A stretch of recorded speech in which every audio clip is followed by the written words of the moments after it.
கர்நாடக மாநிலம் தர்மஸ்தலா மஞ்சுநாத சுவாமி கோயிலில் துணை ஜனாதிபதி சி.பி. ராதாகிருஷ்ணன் சுவாமி தரிசனம் செய்தார்.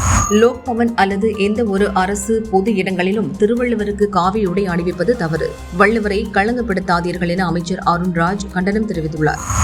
அரசு துறைகளில் காலி பணியிடங்களின் எண்ணிக்கை 5 லட்சத்தை கடந்துள்ளது. உடனே காலி பணியிடங்களை நிரப்பி இளைஞர்களுக்கு அரசு வேலை வழங்க வேண்டும் என அன்புமணி கோரிக்கை வைத்துள்ளார். மறைந்த தனது தாய் மோகினி உடலை பெசன்ட் நகர் மின் மயானத்திற்கு நடிகர் அஜித்குமார் தோளில் சுமந்து சென்றார். இறுதிச் சடங்கிற்கு பின் அவரது உடல் தகனம் செய்யப்பட்டது. சென்னை கோயம்பேட்டில் உள்ள தனியார் பாரில் ஏற்பட்ட தகராறில் இலங்கையைச் சேர்ந்த 18 வயது இளம்பெண் யான்சி கார் ஏற்றிக் கொல்லப்பட்டார். இதில் சம்பந்தப்பட்ட பாலகுரு கைதான நிலையில் சுமன் சக்திவேல் என்பவரை போலீசார் தேடுகின்றனர்.